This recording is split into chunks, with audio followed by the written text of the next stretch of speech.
Once I come up with 4 really good sketches for my concentric shapes, my shifting shapes, my stable shapes, and my moving shapes, I can go ahead and pick the best composition and fill that in with color, which is going to help me when it comes time to mix my paints. So if you flip over your worksheet to the back side of this worksheet talks about the colors that you are going to choose. Each of you is going to get 3 cups of paint. Okay? These 3 cups are going to contain your main colors for your painting.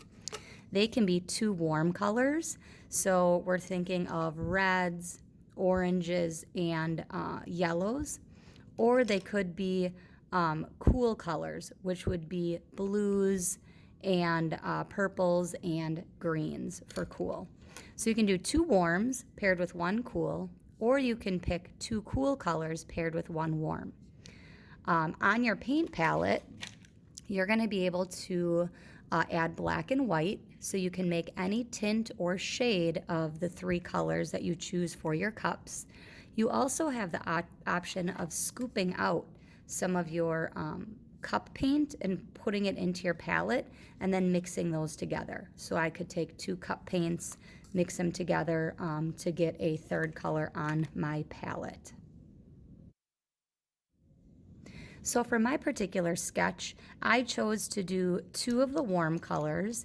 I decided to do the processed red, which is kind of like pink, and I'm doing the yellow ochre, which is a yellow, and then my 3rd color, so these are my 2 warms, and my 3rd color is going to be blue violet. So I've got 2 warms and a cool. As you can see right here, I did a little test for those colors. Those are going to be my 3 main cup colors. And then on my palette, if I scooped out a little bit of the magenta and the yellow, I could technically get an orange. So I'm going to add orange to my mix, okay? On my palette, I'm also going to be able to add black and white. So I can make a tint or a shade of any of these colors for my painting. So you can see I've added a little bit of black, I've added a little bit of white to some of these colors. I've also changed my pressure. So while I was filling this in with my colors, some of these areas I pressed hard, and some of these areas I used a lighter touch to signify that this is going to be a tint, this is going to be a shade. I also tried to experiment with my warm colors in the middle here with the overlapping. I think it got a little bit congested here, so when I actually do the physical painting part, I may go in and do a little bit more thinking instead of just filling in those colors.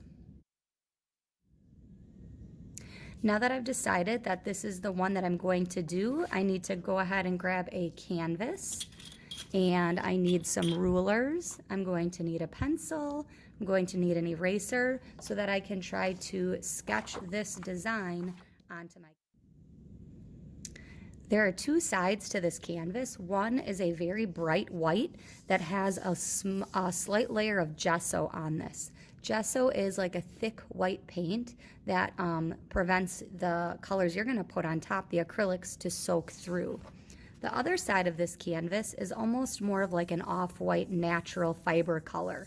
And this is a flimsy canvas. It's literally fabric canvas that we're going to be painting on. So you want to make sure that you are doing your sketches on the bright white side. What you can do though is flip it over onto the off-white side and go ahead and write your name and your class period. You could even write like 2020 on here so that when you're older, in your late 30s, you know when you painted this painting. Okay, so I put my name on the back. I am now ready to start sketching out my design. So it might not be a terrible idea to kind of start right here with this center point, because really everything kind of radiates out from that center point. So I'm going to try to figure out where I want this on my canvas. So to me, it's to the left-hand side, because if I break this in half, you can see, so it is in the top left quadrant of this canvas. So I'm gonna go to the left and then up a little bit. So I'm gonna say that my particular center point for this canvas is right about here. So I'm gonna go ahead and try to make all of my lines from there. So I can see that this goes up to the corner. And I'm gonna draw light just in case I need to erase. I'm using a ruler, number 2 pencil. Got an eraser here in case I need to use it. Those are found in the card catalog. The rulers live underneath the TV. I'm gonna switch to a shorter ruler here so I can kind of see what I'm doing. Okay, so I've started with this triangle right here. And maybe I'll come down. This one is a little bit on an angle. And again, I'm drawing light so that in case I need to erase, I can.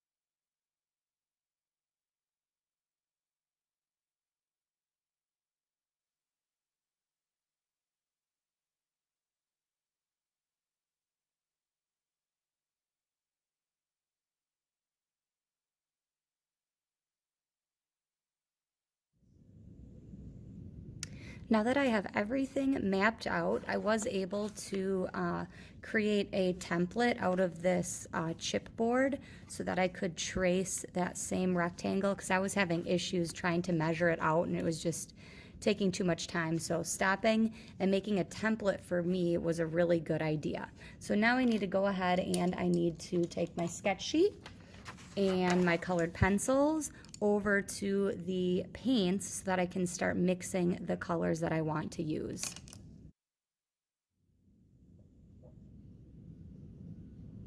All right, I've got my paints right here. I moved them to this table so that you guys can watch the mixing that's going to happen. So I've got my 3 paint cups. I've got my colors that I'm trying to mix.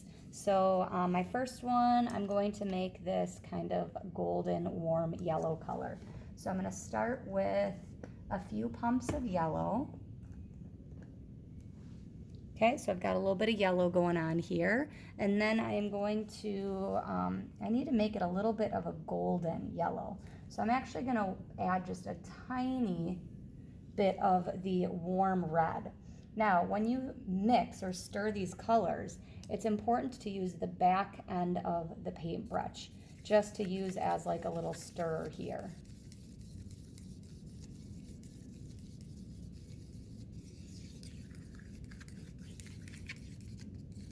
Okay, and I've added a little too much red, so I'm actually going to add some more yellow to kind of tone it down because it's a little bit too orangey for my liking.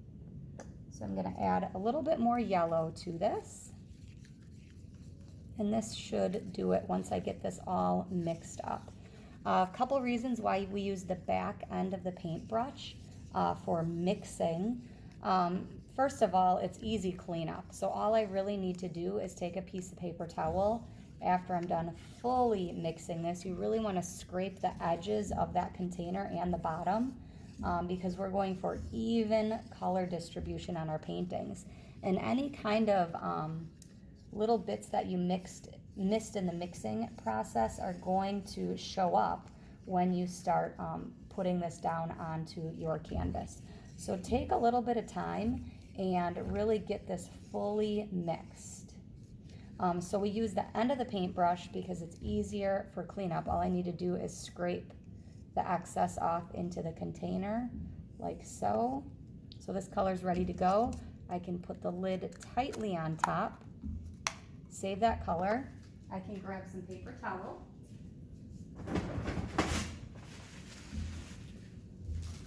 And I can just go ahead and wipe that paint off. So it's easy cleanup and it has saved my bristles from mashing them into this paint and just getting them caked full of paint, and taking about 3 minutes or so to wash this brush. Okay, so I've got my golden yellow. That looks pretty good. I think next I'm going to try to mix my process red. So this color to me is a little bit more on the cool side. So I'm going to go ahead and add the cool red. And I'm going to need a little bit of white to this to make it a pink value. So again, I'm using the back end of my paintbrush and I am stirring this paint together.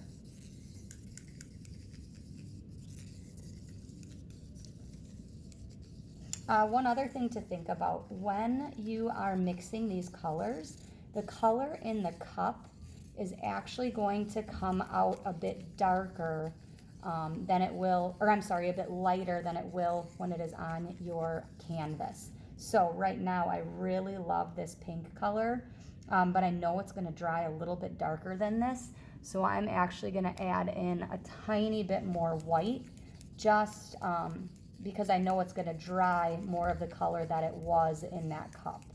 So if your colors look a little bit dark in the mixing cups, lighten them, because they're actually going to get even darker once you start painting them on your canvas. So that's a little trick of the trade, so that you guys hopefully don't have to make that mistake like I have several times in the past. When you're mixing these, you also want to make sure that you have enough paint for your entire painting. So I specifically didn't do a ton of pink, because if you look at my sketch sheet, I actually don't have a lot of pink going on in my sketch. Most of my color is actually that bluish purple. So I've only filled this maybe about a quarter. This one's not quite halfway full. Again, I'm going to use my paper towel and I'm just going to wiggle this clean, super clean. Okay, now I'm on to my bluish purple. So for me, I feel like the cool blue is going to work better than the warm blue. And again, my blue is the main part of my painting, so I'm going to try to pump this blue out so that I've got quite a bit of it and I don't need to remake this color. I think I'm going to have to go ahead and refill this blue. Okay, so now I've got to get it a little bit on the purpley side, so I'm going to add a little bit of the cool red, and I'm going to stir that together and see what happens.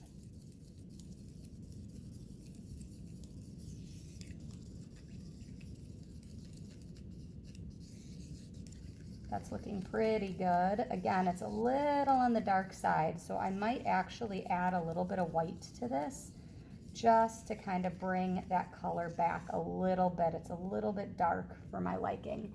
And I know that it's going to dry darker. So that's the thing you have to think about, is not what color necessarily is it in the cup, but what color is this going to dry to be. So I added a little bit of white to that, just to kind of tone that down. Notice how none of my colors are just right from the pump. It's not like I'm just using plain old yellow. I've got a golden yellow. Notice how I'm not just using cool blue. I'm using a bluish purple. And then I've got my kind of magenta color going on. So you want to make sure that you customize these at least a little bit. It's going to make your paintings look so much better. I'm going to add a little bit more of the red to this because I don't quite see the purple. Because remember, this is like a blue-violet color. There we go. Now I've got more of like a purple tone going on. So after I get these three colors totally mixed up, the next thing I can do is I can add black and white onto my palette. For me, I don't have a lot of tints, so I'm just going to add a little bit of white to my palette. I'm not going to use a lot of it. And then the black, same thing. Black, a little bit of black goes a long way. So I really don't need a lot of black on my palette, just a little bit to give these a different value. Okay, so I'm getting all of the excess paint off of my brush. There we go. And wipe clean. And there are my 3 paint colors. Done. Here I am, set up, ready to paint. I have decided that I'm actually going to start with my middle shape. So I'm going to do this yellow large shape right here. So I've already labeled it with a Y. The smart thing to do is actually erase that Y and erase any pencil lines that I don't want to show through my paint. This is going to be a lot easier to do before you paint than after. I have picked some paint brushes that are going to work really well for me since my lines are very straight. I am using these flat brushes here. So I've got a 3/4 of an inch, I've got a number 10, and I also grabbed a paintbrush that the number has wore off on, so I do not know the size of this one. It's really important when you guys get brushes to clean them first. So this one I can tell is brand spanking new. It is totally clean. This one feels a little crusty, so I can either take it to the sink and add some water and some soap and clean that, or I can kind of dip it in my water here and use my paper towel to kind of just make sure that that brush is completely clean. You cannot trust the people that use these brushes because not everybody cleans them really well. So now I can see that this brush, not only does it feel better, it's not as stiff, but the color is a little bit better. And then this one feels really good. I can tell that it's not dirty. It's actually just stained. So this one should be good to go. So I'm going to start painting my yellow spot right here. So I have to determine what brush I'm going to use. Probably not this really big one, just because I have some tiny areas. I might save this for the larger blue areas. So I think I'm actually going to go with the number 10. So I'm going to load my brush. I don't need a lot of paint because I'm trying to get that clean edge. So sometimes I even like to kind of just scrape a little bit of that paint off in the container. And then almost like I'm holding a pencil, I'm just going to kind of dip my paint on the canvas, and I like to kind of wiggle it up to that edge and then just kind of pull down. And I can always add a little bit more paint. I can already tell that this yellow is fairly transparent, so I'm going to have to do a couple coats of it. So be patient. You want a really nice clean line. I'm also going to rotate my brush here so that I can get that tip of that brush, that angled edge, right up next to that side there. It's just really important, the craftsmanship. Now that you guys are in high school, I have really high standards for your craftsmanship. So take your time. This is not a race. You want this to look really nice and professional. So I'm just lightly dipping my brush in. You can see I do not have a ton of paint. And especially when I get up to this little corner here, I want to make sure that my paint is not too thick so that it creates a big goop there. You can also, it might not be a bad idea, now that I'm over here, I'm going to rotate my canvas. So you guys can move that around because I'm much better kind of pulling down with my paint than trying to like kind of paint up. So I'm better doing it this way, so it's nice to rotate my canvas. So don't be afraid to kind of move that around, figure out your style of painting, and go with it. Everyone's a little bit different, so it's important to kind of find your style. I had a little black piece of something in my paint, so I just kind of got rid of that. Maybe a eraser shaving or something. And I'm just trying to kind of even out my color as I go. So I'm just kind of pushing my color so that it's nice and even. I'm going to go ahead and rotate again because I want to start painting this edge. So once I finish this yellow rectangle, I'm actually not going to paint the colors that are directly next to it. So I would not paint the dark blue, the light blue, the dark blue, the dark blue, the light blue, the maroon, the yellow, the orange, and the red, or I'm sorry, the orange. I got a little bit too far away there. Because they are touching or neighboring this yellow rectangle piece. If your colors are wet, and you try to paint next to them, a lot of times you accidentally bump into that color and it kind of blends together and it doesn't give you a nice clean flat edge. With these paintings, our goal is to actually create a clean, crisp edge with your paint. So if you're trying to paint with colors that are wet next to each other, you're not going to be able to achieve that goal. So make sure that you take some time. So after I finish this one, I may, because I already have yellow on my brush, I may go to my next yellow section, erase that, and then paint that yellow, just to save me a little bit of time in the cleaning process. And it just works because then I'm not doing, because none of my colors next to yellow would be yellow. So not only is it saving me time with cleaning my brush, but it's just a smart thing to do because the yellow isn't going to touch another yellow rectangle.